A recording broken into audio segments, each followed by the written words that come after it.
Hi, I'm Kurt Mitchell. Welcome to the Jimi Hendrix Guitar Method. In this lesson we're going to cover Jimi Hendrix's style of playing, from his rhythms to his leads. And we're going to take the old stuff, the first 3 albums in this particular lesson. We're going to start by tuning our guitars. I'm going to tune half a step down. So if you have a tuner, go ahead and tune 1/2 step down your whole guitar, because most of the stuff that Jimi played was half step down. And if you don't have a tuner, I'm going to give you an A or open 5th string. You tune your guitar to that A and come back and check it with me, and we should be in tune. Let's get started.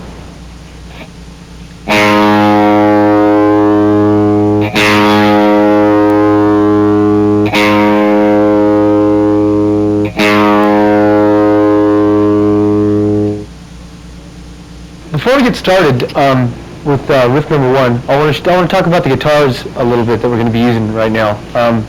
Jimi played Stratocasters almost exclusively. I've seen one picture of him with a Les Paul.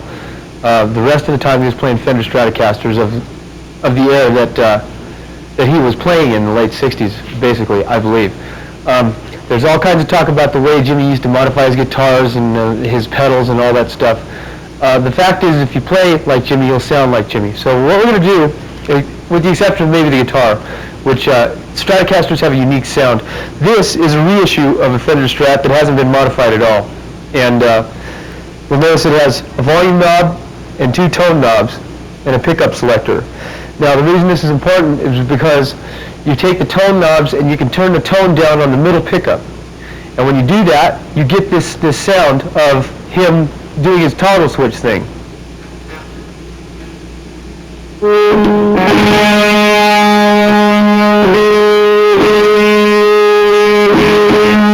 you take it and you flick the toggle switch up and down with the tone on the middle one turned down.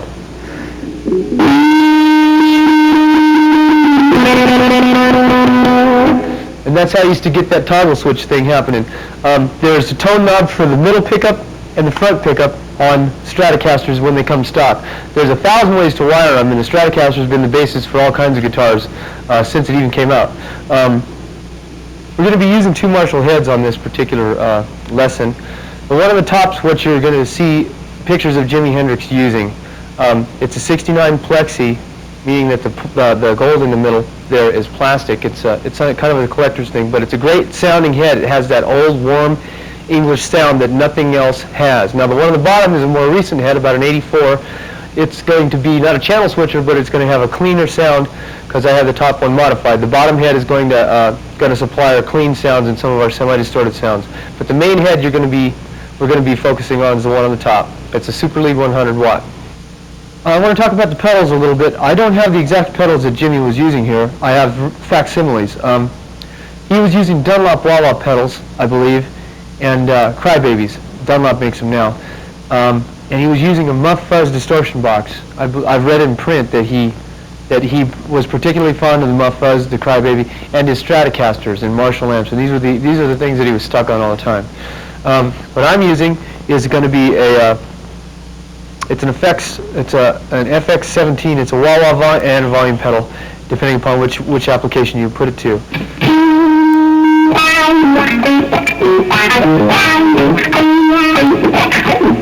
And the thing about it is you can adjust it. There's 2 screws in the end of it, and you can adjust the sweep and the length and how the pedal works.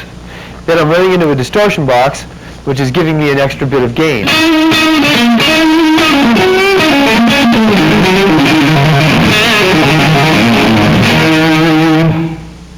That's basically what we're going to be using for this lesson. I don't really have anything else plugged in. I got a little bit of chorus on the sound coming through the mixing console, and other than that, it's basically a stock sound. It's how you play the guitar, not what kind of equipment you play, that's going to make you sound like Jimi Hendrix. Okay, I want to get right to the first riff. This is an excerpt from Hey Joe.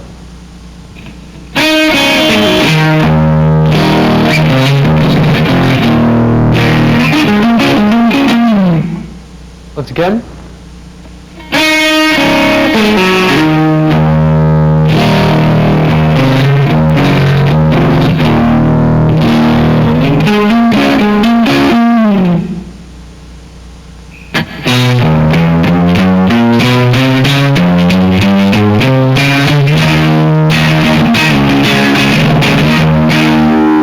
Once again.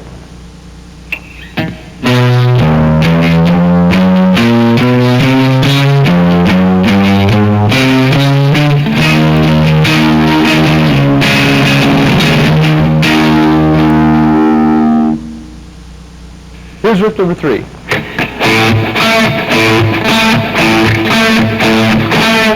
One more time.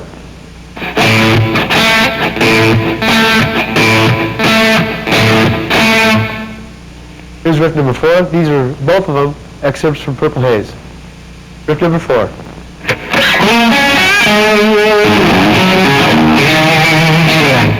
Once again.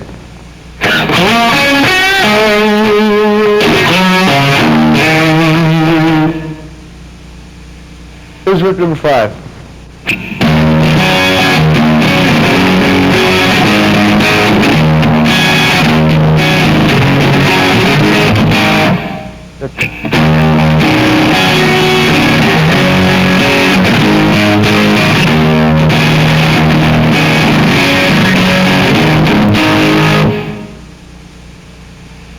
Here's riff number 6. One more time.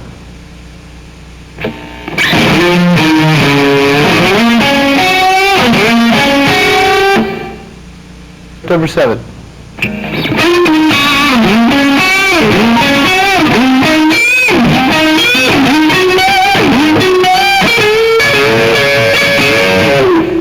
Once again.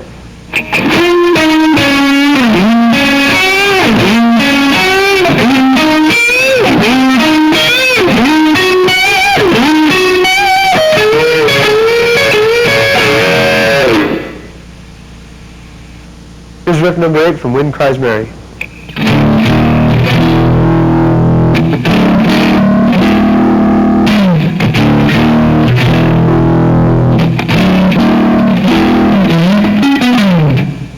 Once again.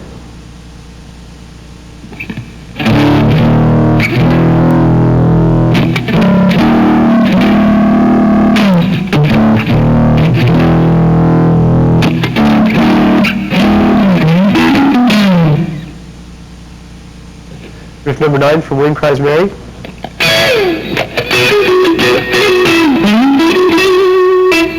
Once again.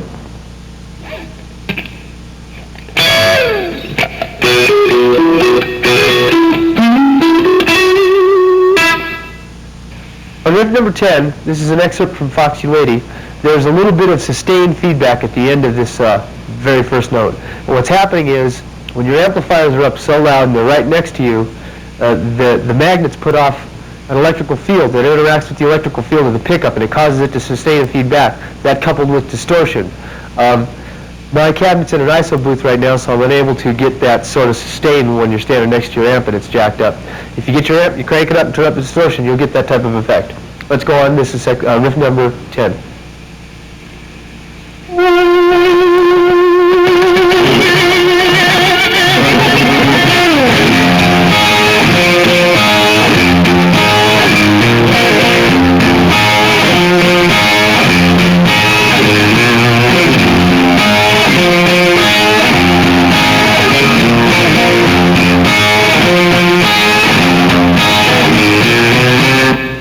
Once again, it's going to start out with a volume fade, slow volume fade. Here it goes.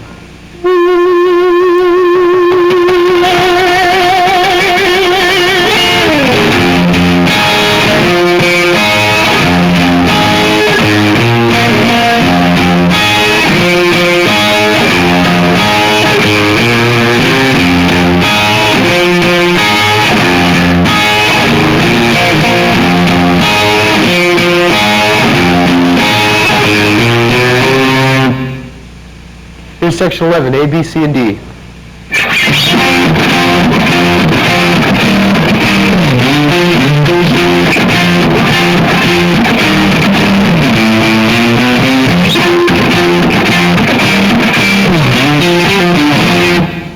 One more time.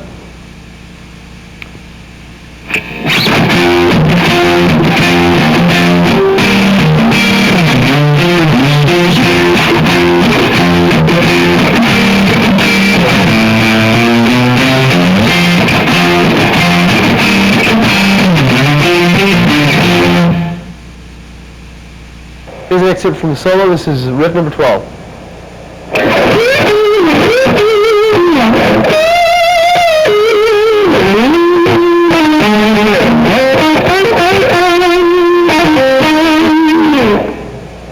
once more.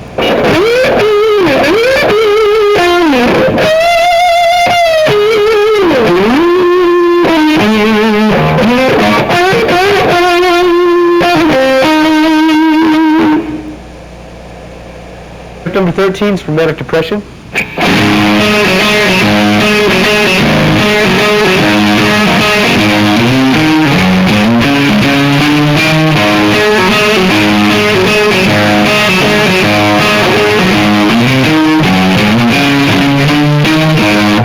One more time.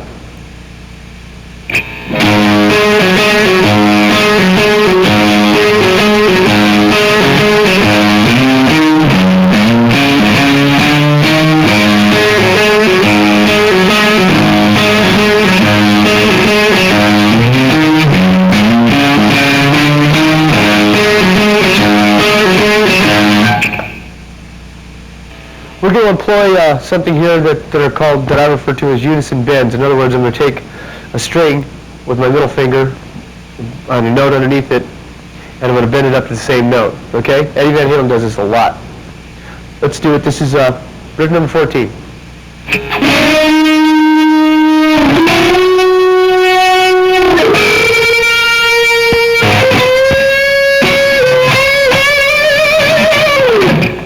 Once again.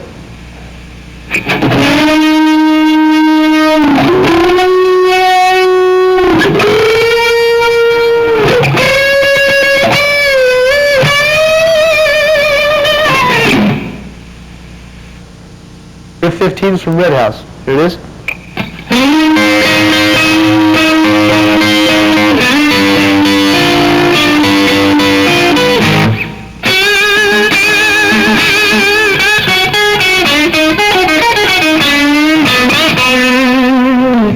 Once again.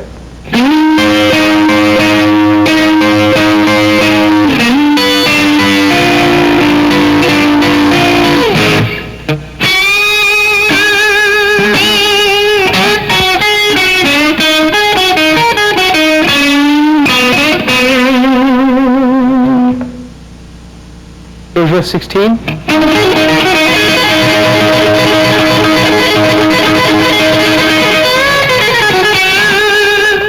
Once again.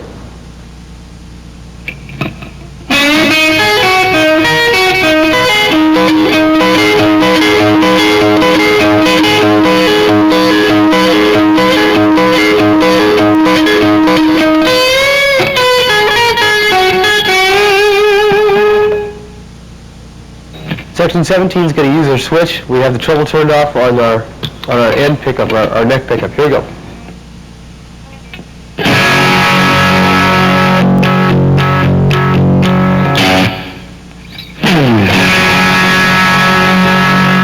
One more time.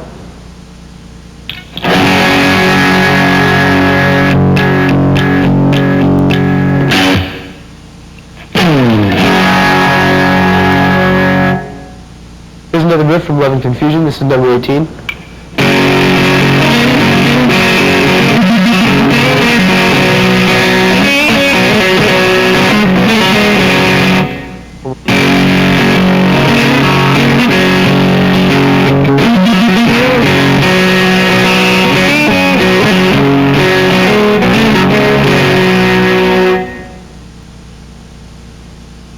Riff number 19.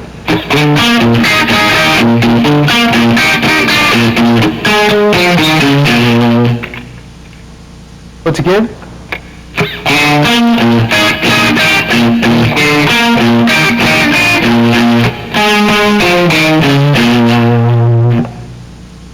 I don't know that Jimmy used the slide too much, but this particular riff from May This Be Love is using the slide. It's sort of interesting thing. I'm using a steel slide because I like the weight of them. A lot of people use glass. This is riff number 20. Here we go.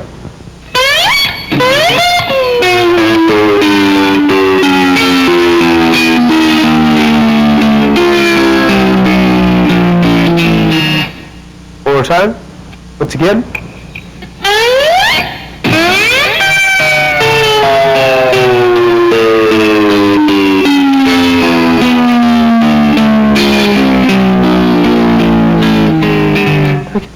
I know that's not a very good example of a slide riff. These things are supposed to be used for stuff like this.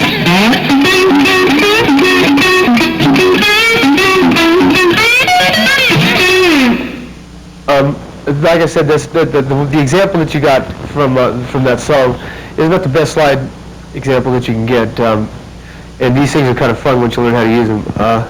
The steel ones, like I said, I prefer the steel ones. Let's go on right now. Let's go to riff number 21 from Fire.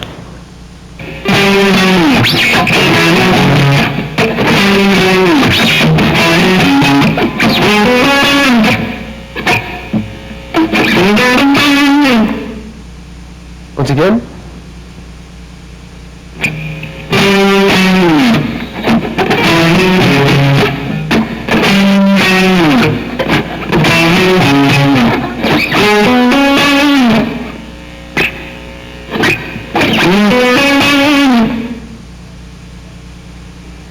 Riff number 22 from Fire.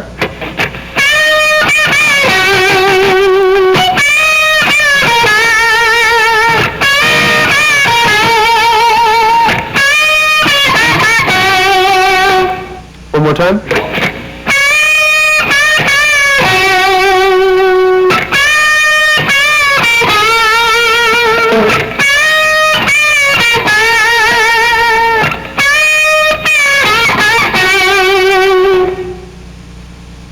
Here's number 23. This is an excerpt from Third Stone from the Sun.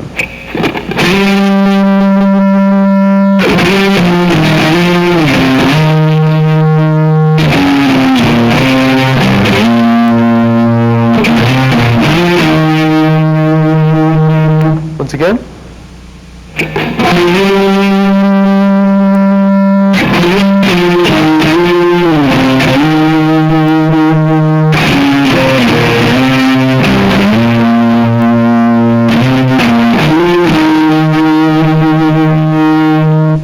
In sections number 24 and 25, I'm going to show you this stuff going forward. What Jimmy used to do is they'd record some stuff forwards, and on Are You Experienced, they did this a lot. They flipped the tape over and play it all backwards and then record to that.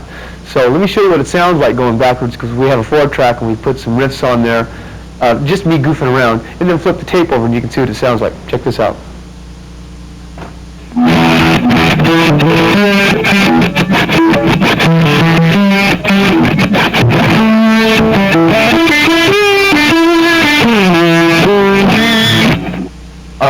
Let's go to section 24 here, riff number 24.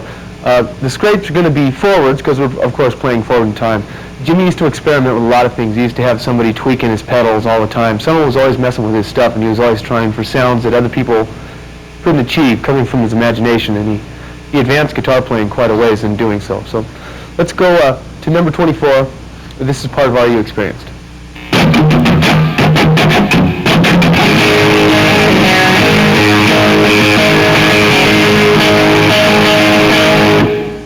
Slower.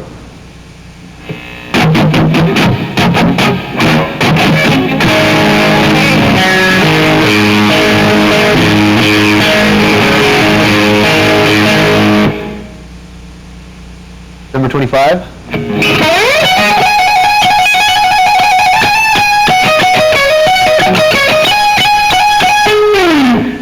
Once again.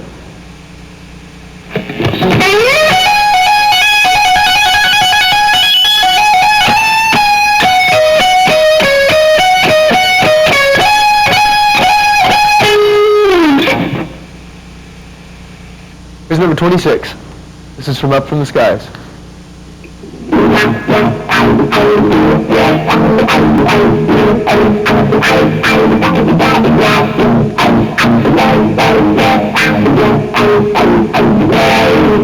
One more time.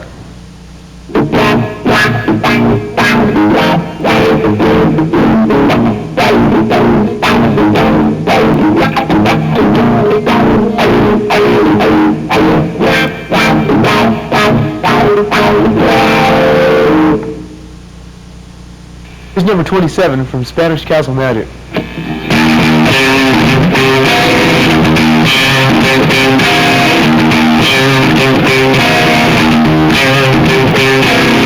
Once again.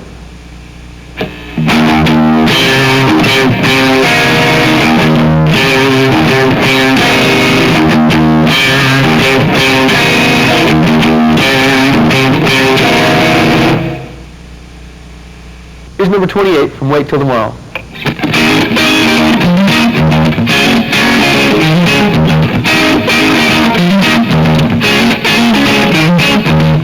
One more time.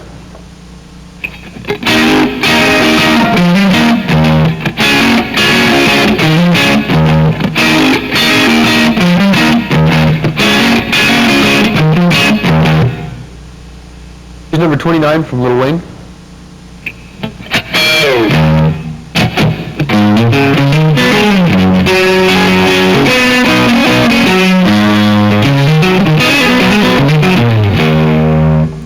Once again.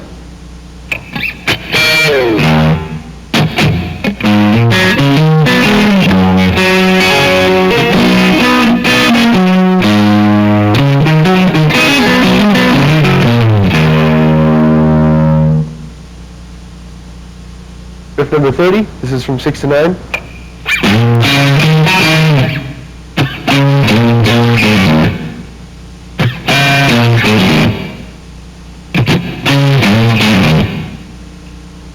One more time.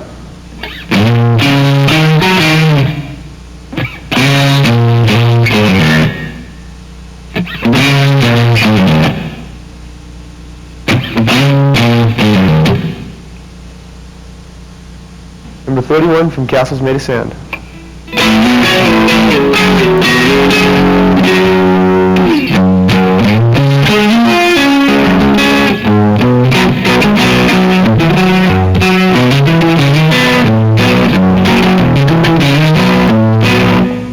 Once again.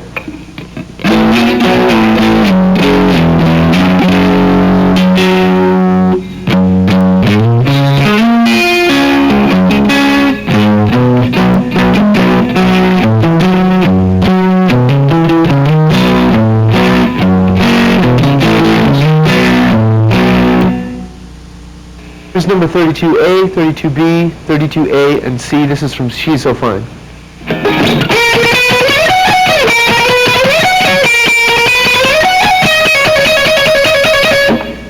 One more time.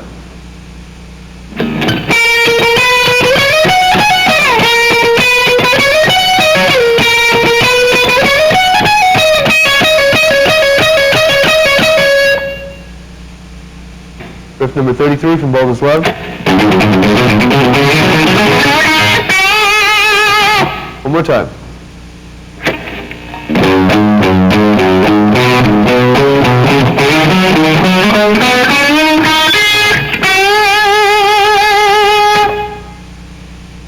Number 34 from Voodoo Child.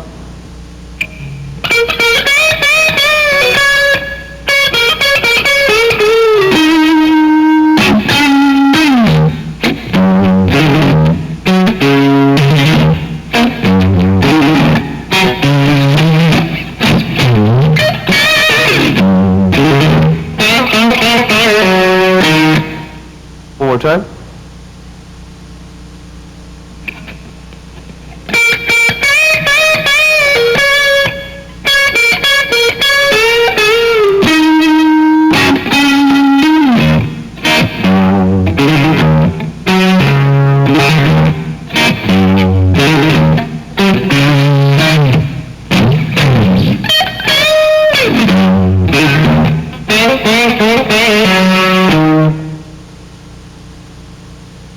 Here's riff number 35 from Voodoo Child's Slight Return.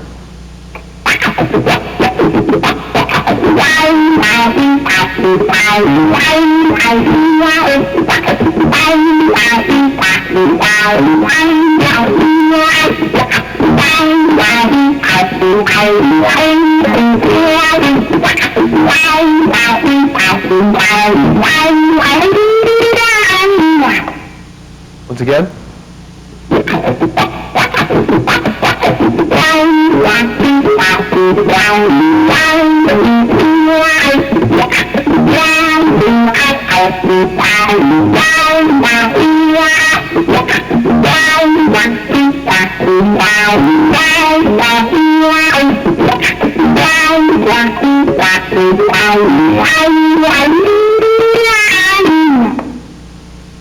Number 37 is from Voodoo Child, Slight Return.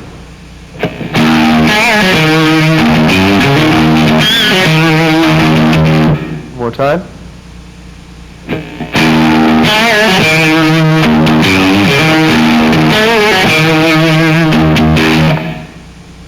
'37, same song.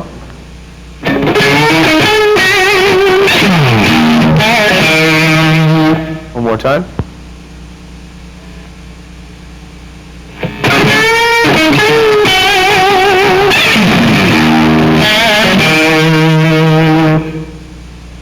Riff number 38.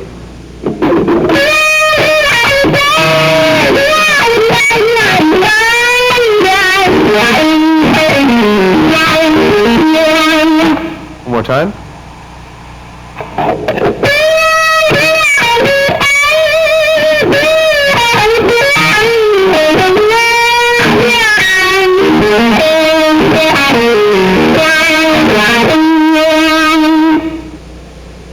Here's riff number 39 from Little Miss Strange. This is on an acoustic guitar originally. It goes like this.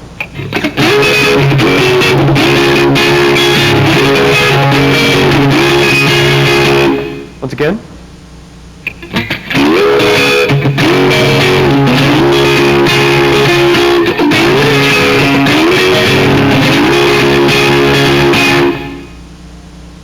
Number 40 from Long Hot Summer. Once again.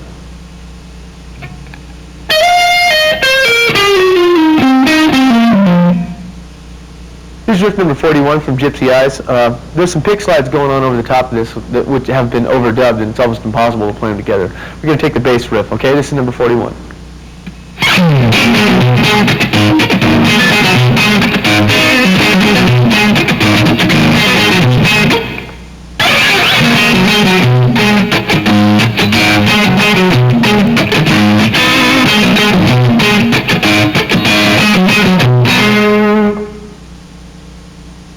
Riff number 42.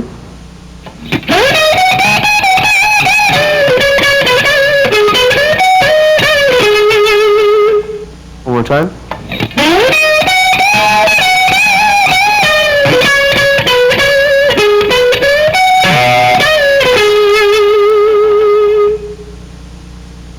Here's riff number 43 from Burning of the Midnight Lamp.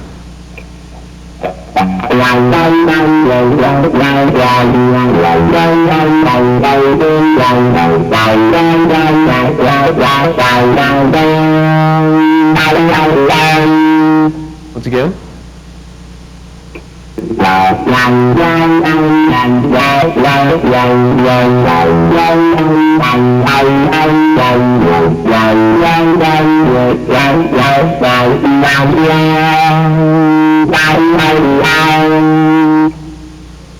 All you're doing with a wah-wah pedal is rocking forward. It stays way in the back, actually. So you want only the back part of it, but you rock forward with every quarter note.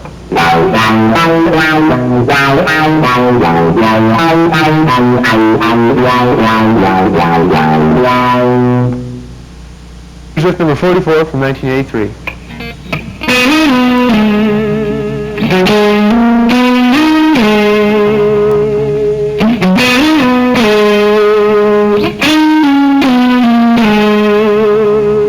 Once again.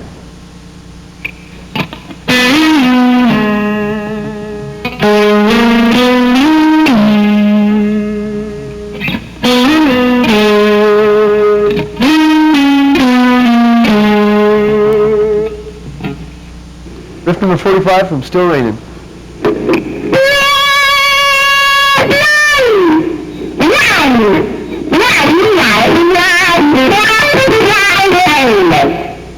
Once again.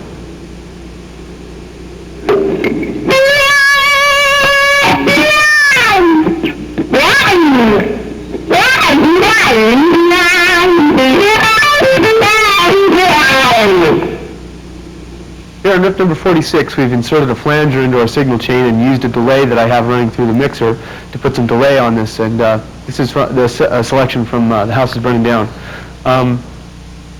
It's almost got it. They had a lot of compression on this sound, and it's hard to get that spinny sound, and when you stop playing, the sound beefs up like that. They did a lot of stuff in the mix down, too, on most of these songs. So let's get to number 46. This is what it sounds like without the flanger. and some delay. Here's what it sounds like with it.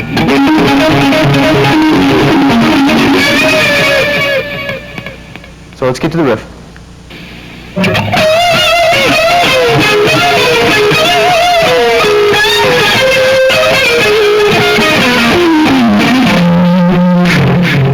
Once again.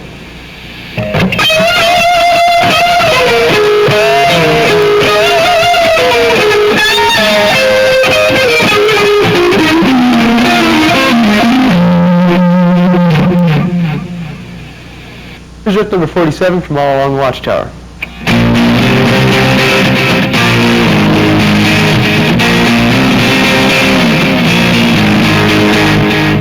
Once again.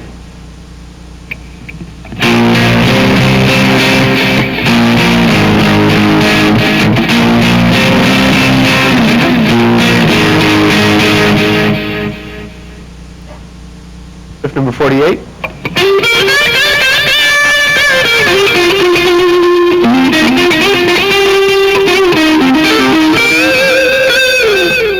Once again.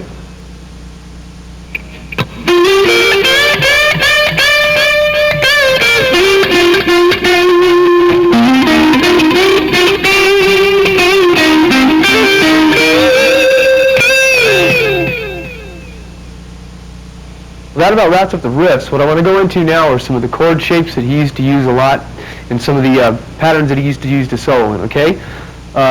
Number 49 is going to be an E minor 7th. Let's check it out.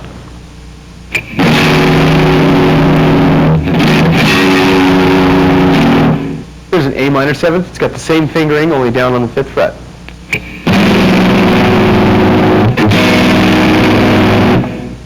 Now this is an A major in first inversion, and he used to use these all the time to slide up and around too. So check it out.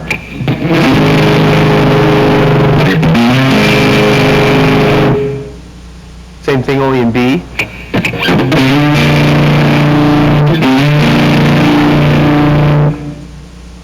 This is an E7 sharp 9. This chord's used a lot. Stevie Ray Vaughan got a lot of these from Jimi Hendrix. He used to use this all the time. It goes like this.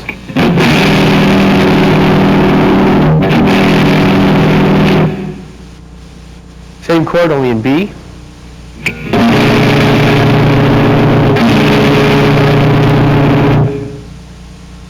Now let's go through some visual patterns on the neck. I'm going to go through them in the main keys that he used to play in. This one's an E, okay? Now you'll find that the root notes are circled, okay?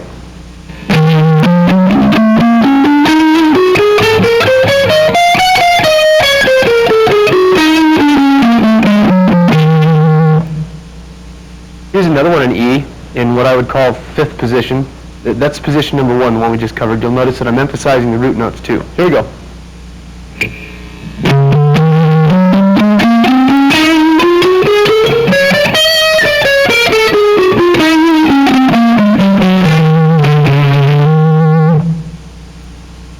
This is number 57 in E.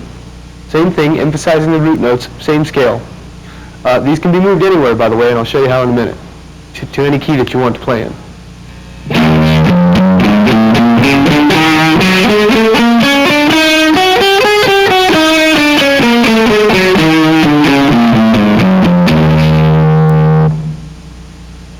Here's number 58. Number 58 is also in E. I'm just going to show you the same pattern that we did the very first one. Same as example 55, only down an octave, okay?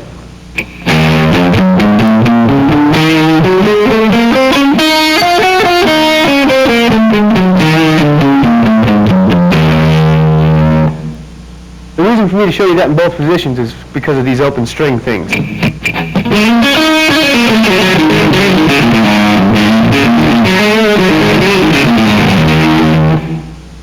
And Jimmy used to use that stuff a lot, and he sort of pioneered that thing. It comes from the blues.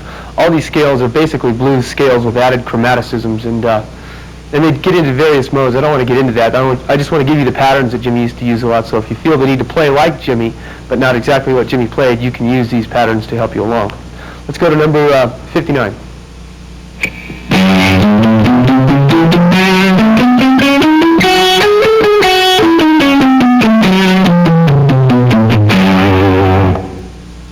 Now that was in G, the same position that I started with, and the same one I just played in E. Only this is in G, and the root notes, like I said, are circled. So you can slide your hand around on the guitar and play this scale and solo within this pattern in just about any, as a matter of fact, you can do it in any key you want to. So let's go to number 60. This would be an A. Same pattern. Watch.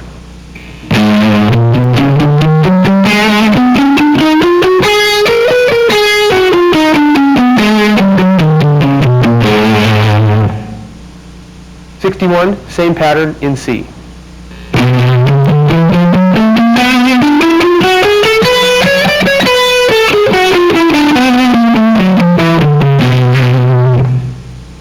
Same pattern, number 62, in D.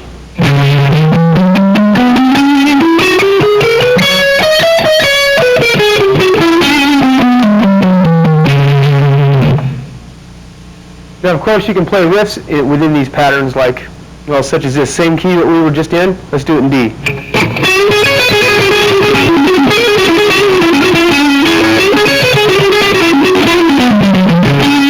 Well, that about wraps up this lesson.